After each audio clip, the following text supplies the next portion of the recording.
और अहम जानकारी आपको दे दें, इजराइल हमास जंग से जुड़ी हुई हमास ने 50 कैदियों को रिहा करने का फैसला किया है।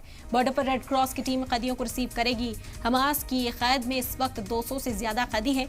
इजराइल, अमेरिका, ब्रिटेन और फ्रांस के कैदी इस वक्त हैं। इससे पहले हमास ने 2 कैदियों को रिहा किया था और अब खबर मिल रही है कि 50 कैदियों को रिहा करेगा हमास।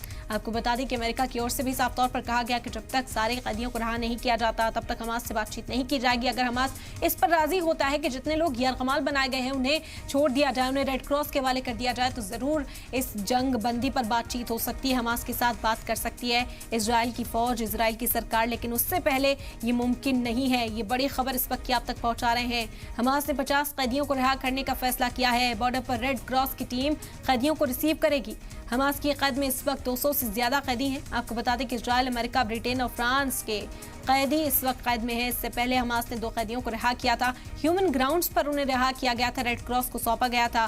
और अब खबर यही है कि अब 50 कैदियों को और रिहा यहां पर किया जाएगा।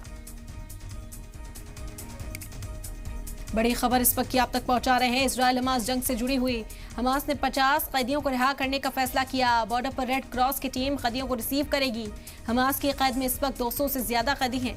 इजराइल, अमेरिका, ब्रिटेन और फ्रांस के कैदी इस वक्त हमास के पास हैं। इससे पहले आपको बता दें कि हमास की ओर से ह्यूमन ग्राउंड्स पर ही 2 कैदियों को रिहा किया गया था और उसके बाद से अब इजरायली फौज पूरी कोशिश कर रही है कि जितने यरगमाल हैं उन्हें छुड़ा लिया जाए। गाजा पट्टी में भी इस तरह की कार्रवाई देखी गई थी जब हमास के ठिकानों पर पहुंचकर लोगों को छुड़ाने का काम किया था। कहा गया था कि उस पूरे इलाके को तबाह किया जाएगा जब तक वहां से जो कैदी इजराइल के हैं, अमेरिका के हैं या फिर दूसरे शहरी फंसे हुए हैं उन्हें निकाला नहीं जाता। हमास ने जिन्हें कैदी बनाकर रखा हुआ है जब तक उन्हें आज़ाद नहीं किया जाता तब तक इसी तरह से बमबारी जो है, इसी तरह से जो तबाही है वो देखने को मिलेगी। और एक बार सभी यरगमाल अगर छोड़ दिए जाते हैं उसके बाद जो रास्ते हैं बातचीत की वो अख्तियार किए जा सकते हैं। डिप्लोमेसी के जरिए इस मुद्दे को सुलझाने की कोशिश की जा सकती है, लेकिन शर्त बड़ी यही रखी गई है कि सभी कैदियों को रिहा किया जाए और इसी वजह से 50 कैदियों को फिलहाल रिहा करने का फैसला लिया है।